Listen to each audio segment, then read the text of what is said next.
From the nation's capital, Abuja, welcome to Politics Today. I'm Terry Ikumi. Let's begin with the issue of the NIN registration exercise. As the deadlines of the National Identification Number and SIM card registration approach, Nigerians have continued to show up in large numbers at the offices of the National Identity Management Commission, prompting the Commission to open over 50 new enrollment centers. Meanwhile, the crowds have grown even bigger following a notice from the Commission disapproving the National Identification Number generated via bank verification number. Some of the enrollees accuse officials of the Commission of giving preferential treatment to some persons, and others say the process lacks proper organization. Meanwhile, labor leaders say the number of people seeking to be enrolled would have reduced by now if the workers were provided all the needed tools to work. It is not clear whether there would be extensions in the deadlines yet, but Nigerians are hopeful, especially considering the new threat by the NIMSI workers to resume their strike, accusing government of failing to keep its end of the bargain.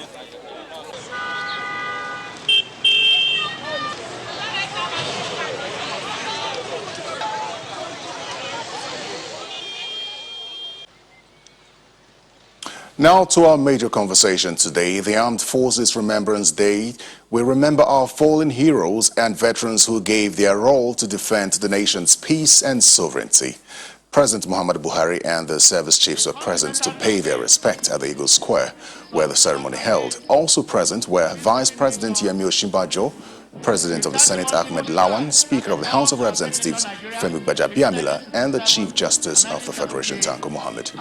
At the event, President Buhari reviewed the presidential parade and participated in the wreath laying ceremony, as well as signing of the Armed Forces Remembrance Day Anniversary Register and the release of the pigeons which Nigerians have been reacting to after they initially refused to fly when the gate was opened. The Remembrance Day allows the country to reflect on the contributions and significance of the armed forces to the country and to pay tribute to servicemen and veterans. Globally, the Armed Forces Remembrance Day is celebrated on November 11 every year, but with the formal end of the Nigerian Biafra War on the 15th of January 1970, the date was changed to mark the restoration of Nigeria's unity. And in marking the day, the presidency released a list of its security achievements to date, which include a weaker Boko Haram, highlights of Defense Headquarters coordinated operations in the past year, sectorial breakdown of military successes from March to December 2020, among others.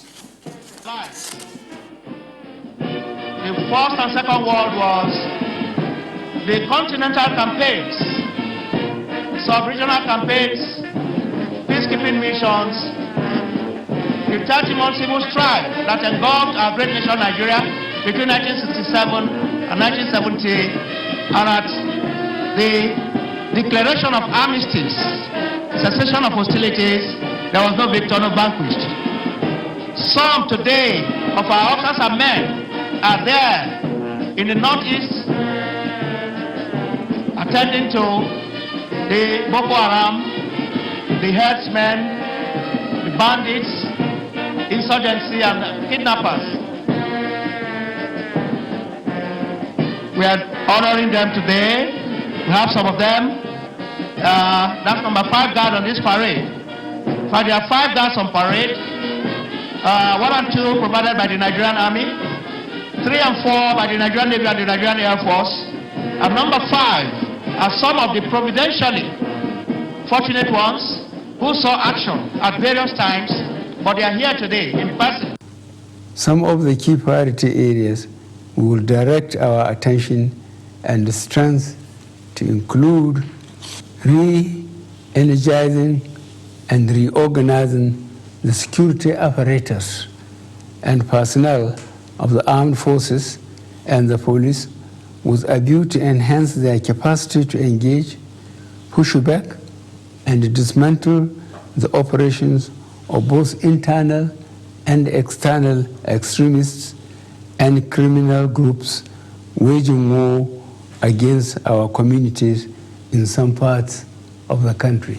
It proves that Nigeria has the internal capacity to decisively deal with terror attacks on our citizens. However, we recognize that we rapidly have to move to a more proactive and preemptive posture to ensure that these sorts of traumatic incidents do not become a norm. Our administration is fully aware of the responsibility we have to protect the lives and property of all Nigerians, and we will not relent in learning and adapting to changing threats to our national security and civic well-being. Well, that was President Muhammadu Buhari's New Year's speech where he spoke on the security and the plans going forward. Now, my guest tonight is General John Enenche, the Defense Media Coordinator. General Enenche, good evening and welcome to Politics Today.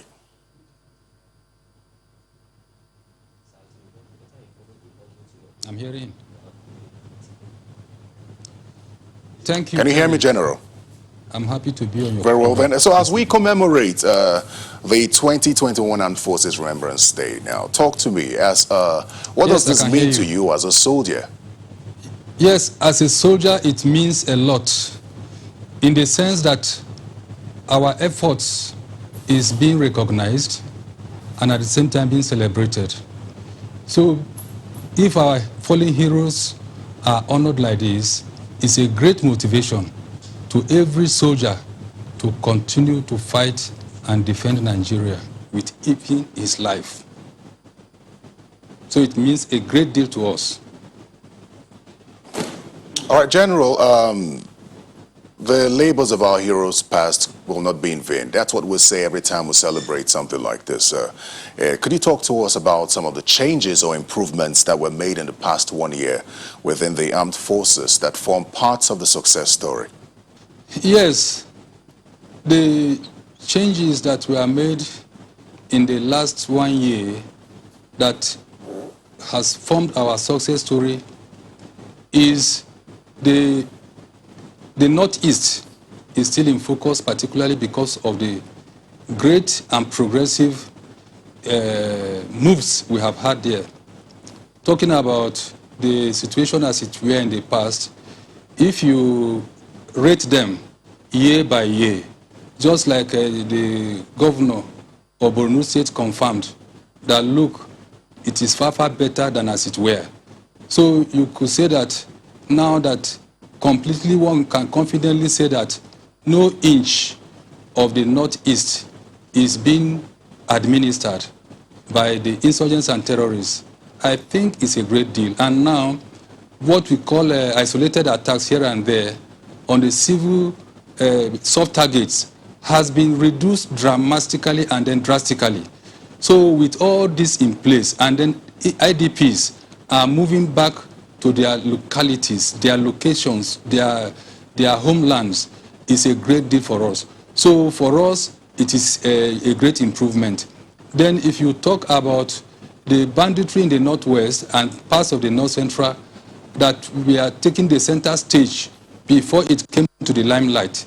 I think that it was last year that it became clear that bandits are not as it used to be, that they are real enemies of the people, the enemies of the land, and we took them out decisively, and we are still working on them so that all their enclaves, as it were, in the various forests in the Northwest and parts of the North Central, we have dominated all those areas. So, and reduce them to criminality now, of which we are putting in a great effort to ensure that they are completely eliminated.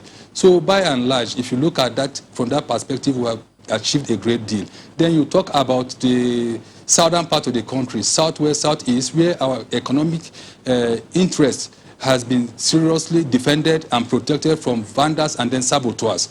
So putting all this together, like I said earlier on, that has been a great improvement. Then if you talk about human capital development, or what we call human management administration, a great deal was also done in the area of training. For instance, in the Army and the Defense Headquarters, we have the special forces that were trained and then launched into various operations at the various theaters, who actually are adding a value to our operations all over. Then you look at the Navy, their efforts in the southwest, southeast of the country, where they have took on the economic saboteurs, pipeline vandals, amongst others, pirates and co. we can say that, look, we have improved a lot. Then look at the Nigerian Air Force, the various air interdictions, air strikes that were being conducted, and we all agree that they knocked out several Boko Haram enclaves, logistic support bases in the northeast Sambisa forest. And then we now look at the area of equipment, the army, the MRAPs, the revitalized, rehabilitated workshops in Kaduna. And then you look at the Air Force, the procurements of aircrafts, the Navy also, the landing ship crafts. So severally we can say that collectively, the armed forces of Nigeria, the Nigerian military, made a lot of progress last year in the area of packaging itself to further the defense of this country. General, since you're talking about the successes made so far, one of the items on the list of achievements that was released by the presidency is a weaker Boko Haram. I'd like you to explain what that means. What does the presidency mean by a weaker Boko Haram? Because Nigerians are still trying to get to understand what that means, considering that insurgency is still rife in the northeast. Yes, the commander-in-chief is very right by saying that we now have a weaker Boko Haram. Why is this so? In the sense that as at 2015, before they came on board, and we had a very terrible situation in the northeast, whereby before then, between 17 and 21 local governments were under the full authority of the insurgents, that is the Boko Haram group. And what does that translate to? It translated to the fact that they had constituted authority, local administration, even up to judiciary. And we are even collecting levies, which we can term taxes. The people were subject to them. They sacked traditional rulers, and most of them went into exiles. So by 2016, the whole of that place were recaptured, and we will say that the government, both at the state and federal level, took full authority. In that case, we could say that they had a stronghold and were in full authority, but the situation is not as it were. So now what we have as Boko Haram and ISWAP is a weakened enemy of this country. So it is very, very right, going by the analysis that I have just made, whereby they are moving from bush to enclave, from enclave to bush, and no longer have any authority, no sovereignty on any territory, on an inch of any territory in the northeast, and by extension to Nigeria. So we now have a weakened Boko Haram. And of course, if there is a strong force to be contended with, why don't they come out? They cannot come out. They keep hiding. Okay, General, so, that's a good place to take a break. Let's take a break, General. We will be right back. Please stay with us. Welcome back to Politics Today. My guest is General John Enenche. We're speaking to him on the Armed Forces Remembrance Day. General, if you can hear me, I think it's quite sad for a number of people that as we celebrate our fallen heroes, there are living heroes who are still struggling to stay alive because their pensions and other entitlements have not been paid to them. For many Nigerians, to say the least, this is quite embarrassing and discouraging to those in service. What's the military hierarchy doing about this? Yes, the military hierarchy is concerned about the unfolding situation, as it were. Just a couple of days ago, a group, not the main group, not the legions, went and demonstrated in front of the Federal Ministry of Finance. And a director came out and told them in clear text that they are looking into their issue. Now, on the part of the High Command of the Armed Forces, it's a high point of consideration. And we constantly kept looking at it.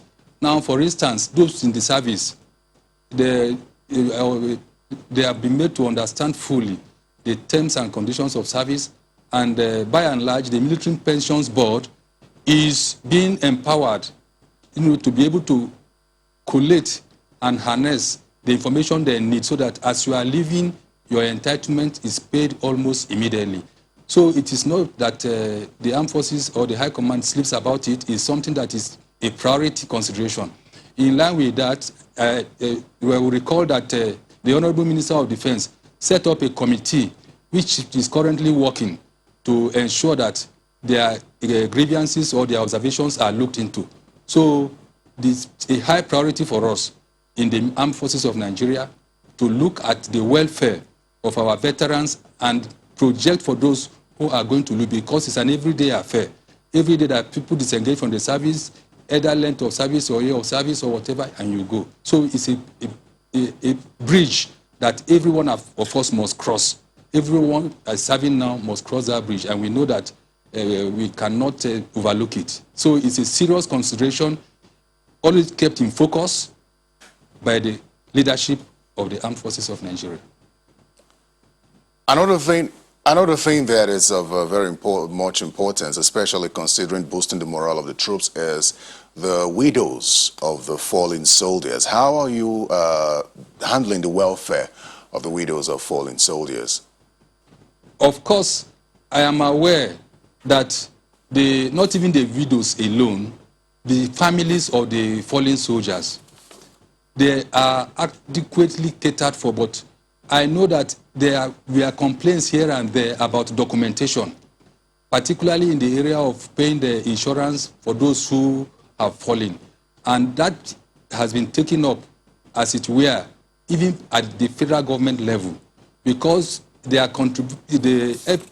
contributions that are supposed to be done to the insurers, as it were, there was a gap at a point in time, which a committee is working on to ensure that they bridge that. And I know that they have been paying instrumentally to those who are entitled, particularly those that we lost in active service.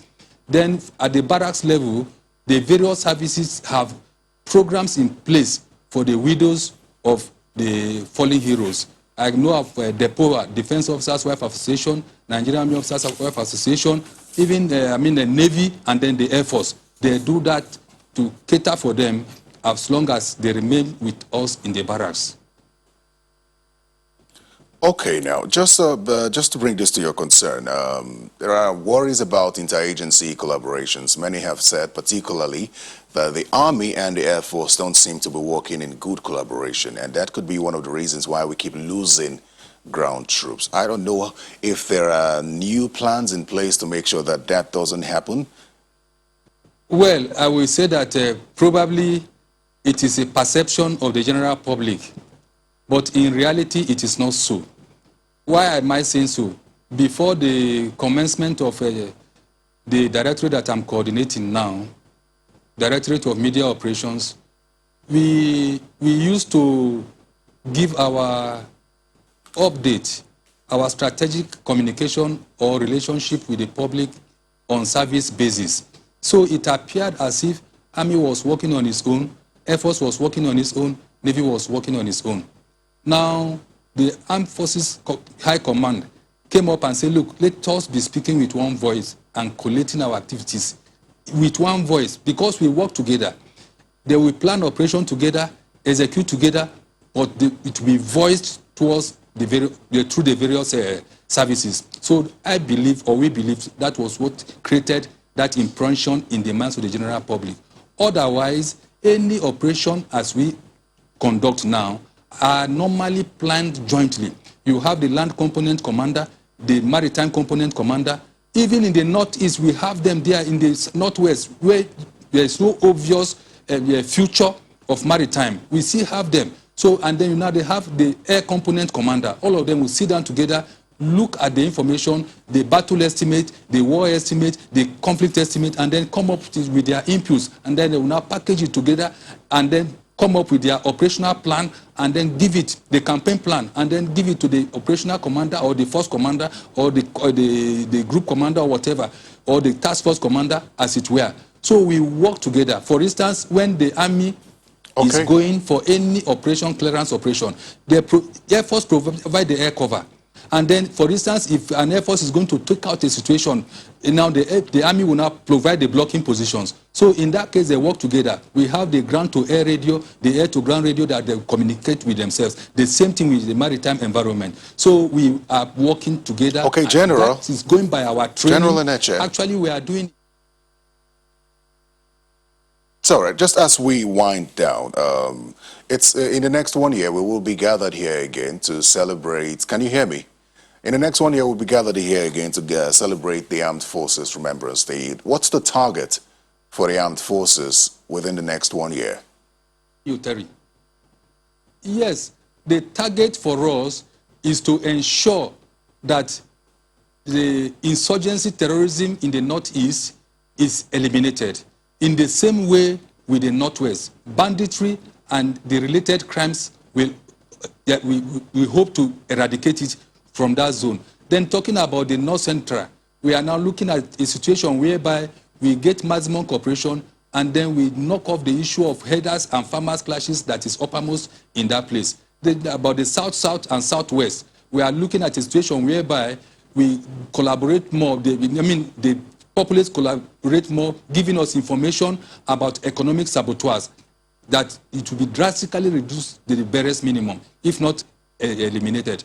So that is our target for this year, of which we are working assiduously and re-energizing ourselves internally and reorganizing internally to ensure that we achieve those targets. General, quickly now, just before we go, as quickly as you can, today is also the day the Biafra War ended back in 1970. What's your piece of advice to those who are still pushing for possible secession, which many fear could lead to something worse? Quickly, please. As a military man, and at my level, I will say that it pays nobody to do what we experience, any group, because we came up with the final arrangement or agreement that no winner, no vanquish. That means nobody lost and nobody won. But when we have said that, we lost lives on both sides, both on the federal side and then on the Biafra side. So what did we achieve? We wasted those 30 years, lives wasted. Very intelligent people, people who have contributed positively to the society, we are all lost. So it is not a good thing. And it also created some, will I say, bad blood, which is taking us time to wipe away. So in that light, I will say that we should remain as one. We should be targeting peace at all times, because everything will, at the end of the day, end on the conference table. So that is my advice to the general public. Well then, thank you so much, General. General John Enenche. It pays nobody and it will never pay anybody. General John Enenche, thank you so much for finding time to speak with us this evening on Politics Today. Thank you, Terry. I appreciate it.